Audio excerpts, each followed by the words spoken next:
All right, what's going on, guys? Welcome to a new episode of the Jeff Nippard podcast. In this podcast, I'm speaking with fellow YouTuber Jeremy Ethier, and we're going to talk about a new study that he co-authored, which investigated the effect of training with more tension in a lengthened position versus more tension in a shortened position. And so a lot of people are looking at this as yet another study that investigates the impact of the stretch on muscle growth. I think it's a really, really cool study. And before I get into the conversation, just going to give you guys a really brief overview of what they did. So essentially, they took 20 subjects and they had them train one half of their body with more of a squeeze emphasis, and then the other half of their body with more of a stretch emphasis. And the way they did this was by using prime machines. So if you've ever used a prime machine, you know that you can make certain parts of the range of motion feel heavier by modifying the setting. Okay, so for one half of their body, they had the setting on stretch emphasis. For the other half of their body, they had the setting on squeeze emphasis. And the researchers hypothesized that the half of the body doing the stretch emphasis should grow better because most of the research to date has shown favorable effects from training in a lengthened position. Okay, and that is true. There's quite a lot of evidence suggesting that. Most of that evidence is in beginners, but I'm not aware of any evidence that shows the squeeze to actually be better. So going into this study, you would expect that the lengthened biased training would see better gains. What they actually found, and I'll just spoil the results here because our discussion is kind of like our interpretation of the findings. What they basically found was that for the four muscles they tested, there was no difference in growth between the stretch side and the squeeze side. And the four muscles that they tested were the pecs, the glutes, the side delts, and the rear delts. And I think that's super cool because those four muscles haven't been tested much. So the muscles, as of now, that we have quite strong evidence supporting the stretch for are the calves, the hamstrings, the quads, and I would say to some extent the biceps. So I think it's really, really cool that now we can see that in these four muscles at least, modifying the tension profile probably doesn't have a huge impact on muscle growth. But I do think there are a lot of considerations even around this study that can impact how you want to train. And so I thought this was a really cool conversation with Jeremy. He included some of this conversation in his video recapping the study, which I'll go ahead and link down below. I'll also link the preprint of his study down below. And yeah, I hope you guys enjoy this conversation with Jeremy Ethier. It looks amazing, by the way. Like, oh man, I didn't realize you were using MRI for it, and I didn't realize that you had tested muscles that haven't really been tested before when in this area. So that's like super exciting, man. Thank you, man. Well, that was the first question I had is like, before you give your take on it, like, how did you feel about the strength of the design and the study in the first place? I mean, it looked solid to me. I mean, you can't do better than MRI.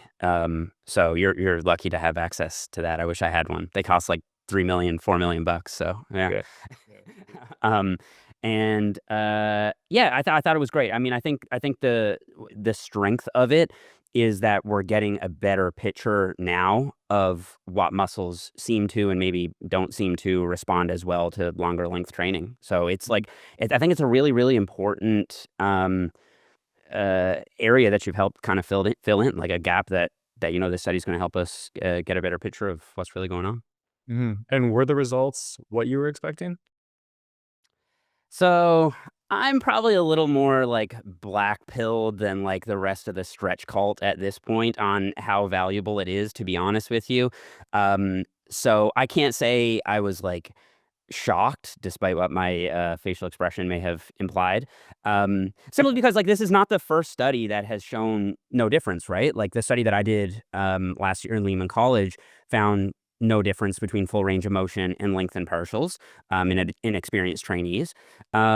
And there's been other studies, maybe I'll talk about them in the video, that compared like dumbbell lateral raises to cable lateral raises. You get more tension at length with cable lateral raises, but there was no difference in hypertrophy. And so I think what we're seeing more now that more evidence has come out is that when you compare lengthened partials to shortened partials, at least in beginners, lengthened really does seem to come out on top all the time. I don't think I've seen an example that runs the other way. But I think this new research is kind of like tempered our expectations of what we can actually get out of like long length emphasis to an extreme degree.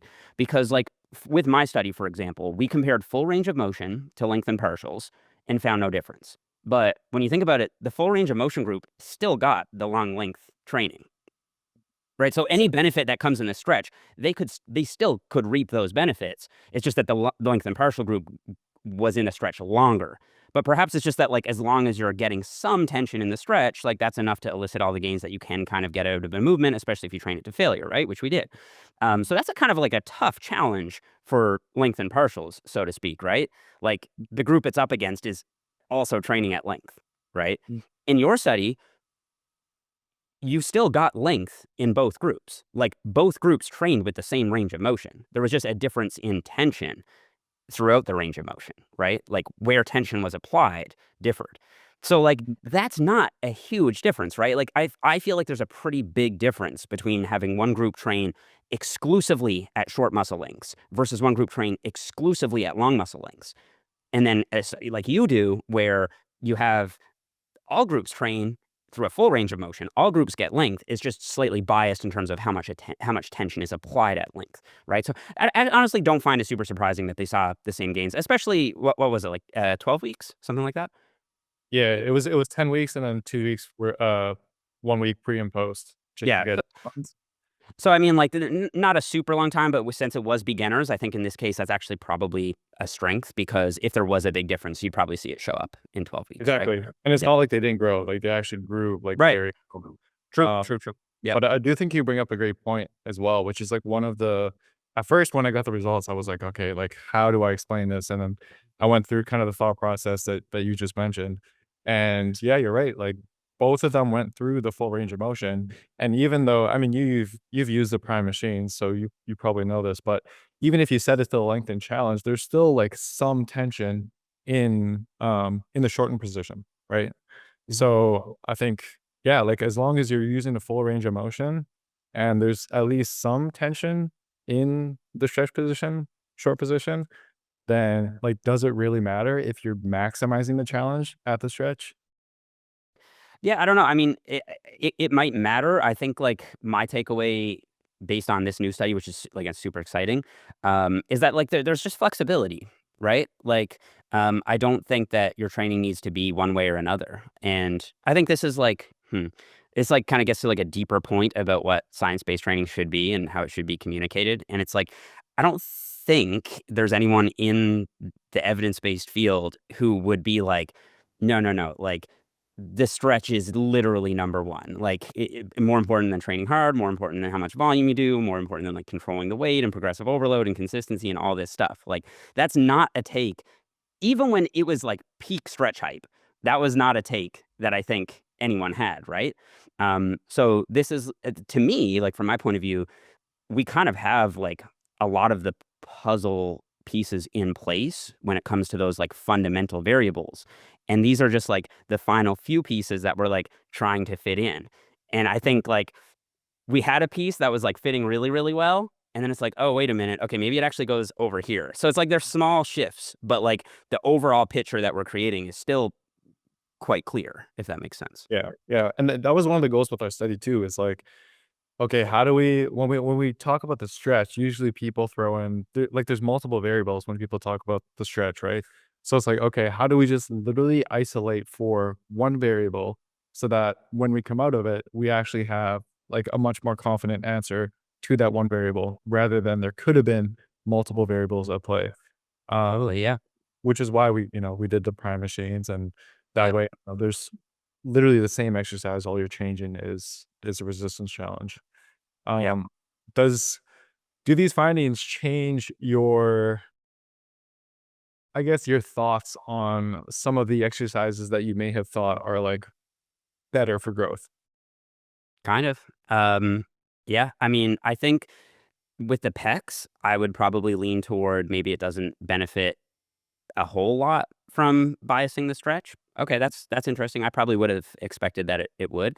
Um, for the side delts, I'm not super surprised because we actually have some research that shows no huge difference there, even though I I think that the study probably could have been tweaked a bit to give a little more length to the cable group, like if you stretch the cable across your body. Anyway, I'm not super surprised about the side delts.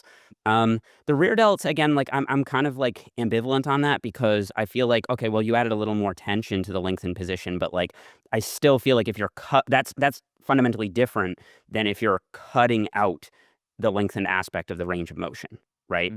So doesn't really change a whole lot for me on rear delts, but it would, again, like maybe change my tone. Like I probably am less psyched about the impact of length on the rear delts.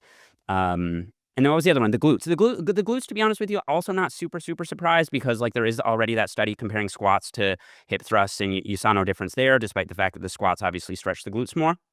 So these do kind of like comport with other findings that we've had, except for the chest. That's probably the one that like I'm like, okay, well, now you know what? You don't get a little bit of extra range of motion by doing the bench press. Like, as long as you're training hard and doing enough sets, maybe it doesn't matter so much. So that's a cool finding.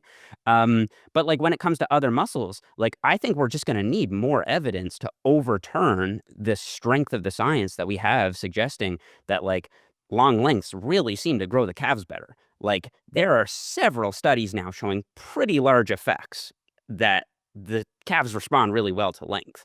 Like standing calf raises grew, I think, around 10 times better. It grew the calves around 10 times better than seated calf raises. And like the most plausible mechanism for that is that they're just trained at a longer length. Like the gastrocnemius is just stretched more. And that's especially the case when you consider the soleus grew the same and it wouldn't be stretched more. You know what I mean? So like that's, yeah. And then you have like, okay, lengthened partials in the calves outperform full range of motion in the calves. Extended set lengthened partials outperform stopping at failure with full range of motion in the calves. Like, yeah, I don't think like, a study like yours is going to overturn any of that. I also don't think like it also really seems that the hamstrings respond well to stretch, like especially when you consider the seated versus lying study, right? You see significantly more growth with seated, particularly in the hamstrings muscles that would be stretched with a flexed hip position, right? So it's like, okay, there's really seems to be something going on there with length in the hamstrings. But the quads, it's a similar thing. Like deeper squats seem to lead to better quad growth. And when you tilt the seat back on leg extensions and stretch the rectus femoris more, you see more growth in the rectus femoris. Biceps and triceps, again, like until more evidence emerges that might overturn or overpower the existing evidence, like, yeah, I think that the biceps seem to respond pretty well to length as well. And the triceps too. Like overhead extensions perform better than press downs. I think the most plausible reason for that is that the long head is more stretched when it's overhead.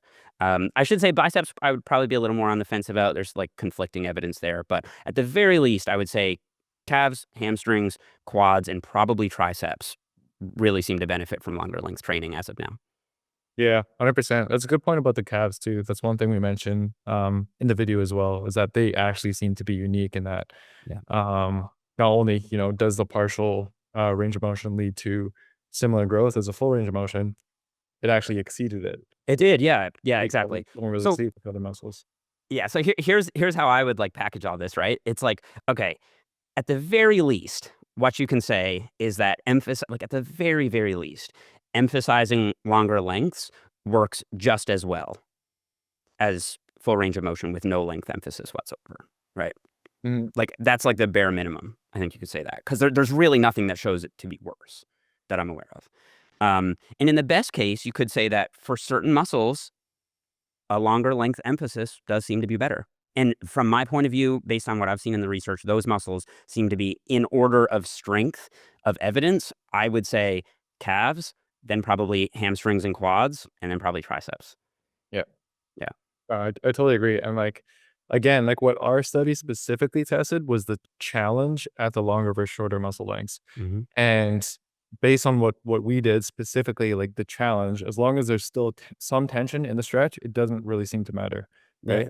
I mean, you so like, yeah, sure, I would actually agree with that, but like, I think a skeptic could be like, or it could just be that like, as long as you're sending it to failure, like a lot of this stuff becomes a wash anyway, right? Like maybe it doesn't even super matter all that much. Now, I will say the research on beginners really does seem to favor lengthened partials over shortened partials. So I think that's a really good case that as a beginner, you definitely want to have long length training. But what I'd like to see next is a study in experienced trainees comparing lengthened partials to shortened partials. Because if that does favor lengthened partials significantly, we can say with, I think, a lot more confidence that this whole like, well, as long as you're getting a stretch, it doesn't super matter. But if those both turn out to be the same in experienced trainees, then I think at that point we kind of have to say, again, it could depend on the muscle, but at that point, I think we kind of have to say, okay, as long as you're pushing to failure, that's the great equalizer. You're probably going to see roughly equivalent gains. Yeah, 100%. And that's like the one unknown that we have is like, okay, like would this have differed if you take a trained subject and also not only a trained subject, but maybe it's a trained subject who, let's say for side delts, their whole life, that all they're trained, all they've done is dumbbell lateral raises, right? Just shorten dominant exercise. Yeah. What would happen if they switched to something that was a lot more lengthened challenge? Like I know for me, for example, I don't know if it was that switch or addition to the behind the back cable ladder raises at hip height, Mhm. but that my shoulders seemed to respond like really well to that. Maybe it was a novelty effect. Maybe it was just like, me finally getting more excited with my training. I'm not sure, but that is something that I'm definitely curious about. Well, I mean, this might be a hot take, but I think the side delts in particular are really technique sensitive. And so, like, if people just do lateral raises where they're just kind of like moving the weight or whatever, I do think the traps take over from the very beginning. Whereas if you set that cable to around hip height, like you said, and feel that stretch at the beginning, now all of a sudden you're initiating with the side delts. So it might not necessarily be, oh, that's better because you get more tension in that part of the range of motion. It could be because you're actually activating the target muscle initially, and that could matter. Mhm. No, that's a really good point. Yeah. Yeah. I mean, especially when you put it to hip height, it's like the tension literally pulling your side delt the opposite way. Yeah, exactly. Just Yeah, went down. yeah. Yeah, I guess after this conversation, are there any stretch bias exercises that you really love and are going to continue doing?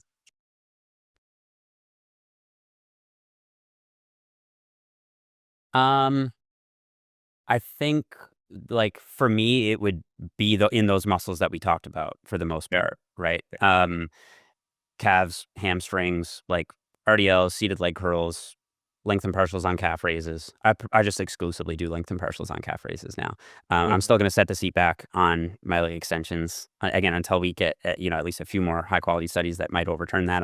Might change my mind, but as of now, it's pretty strong. Um Yeah, I think what is missing for me would be, like, back training. There's very little on the back, so I still think a stretch emphasis there makes sense in the absence of, really any evidence. I think, like, mechanistically, it at least seems to have no harm, right?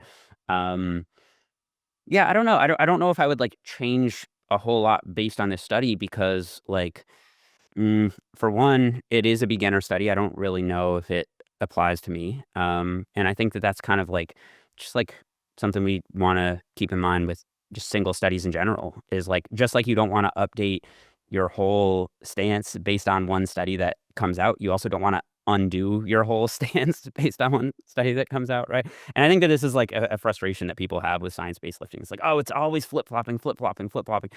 And it's like, is it though? Like, I feel like the fundamental principles are pretty solid, and, like, we've been preaching those for decades now, right? Progressive overload, training sufficiently close to failure, doing enough volume, being really consistent over time. Like, those are the bedrock principles, right? And it's this other stuff that it's like, "Okay, cool. Let me play around with that. Let me do some length and partials for my calves and see if I get a better effect out of it. Let me try seated hamstring curls instead of lying hamstring curls. Let me get a little more length in my rear delts because most people get no length in their rear delts, even though this study showed that when you have the same range of motion, but you apply more tension to one aspect of the rear delts, there was no difference. That still doesn't tell me that, like, oh no, the rear delts don't respond well to length. Like, they still very well could, right? So Mhm. yeah, it's just another piece of the puzzle, but really important nonetheless.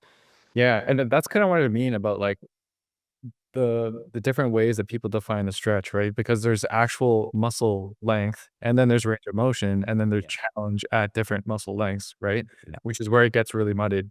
And I Yeah. think, like, after reviewing everything and trying to piece the puzzles together, I came to a very similar conclusion as you did, right? Which is, okay, there's certain muscles that are I mean, so far, they're mainly biarticulate muscles, right? The ones that you Yeah. mentioned, the calves, the hamstrings, the triceps.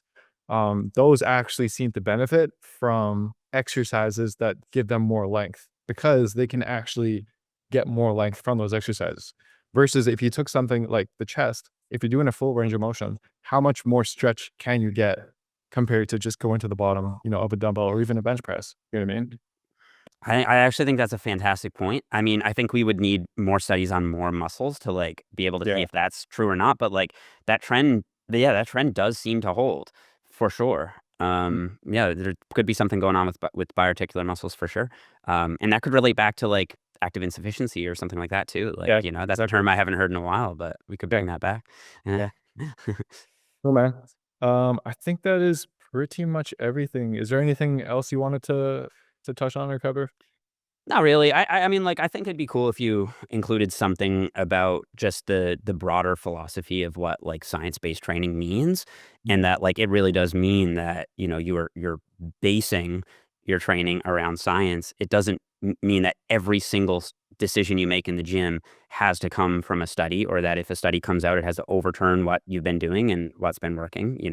And those few bedrock principles of training hard, doing enough volume, progressive overload, being really consistent. Like that is, I think, truly what it means to be a science-based lifter. And then all of this stuff, there are things that may or may not make a difference, and there are things that you can explore and experiment with yourself. And that's all part of the process, right? And then updating your stance, right? I think like having some intellectual humility is important, and like being able to say, hey, like based on the first meta-analysis on this, it had 6 studies, wasn't particularly strong. There seemed to be a pretty decent effect here. As more research has come out, especially on more advanced trainees, maybe the effect isn't as big as we thought. Slightly update that to say, hey, there's certainly no harm, certain muscles seem to benefit. Try it out for yourself, see if you like it. I think that's like perfectly consistent with the trajectory of the evidence. So yeah. Yeah. No, I love that, man. Cool.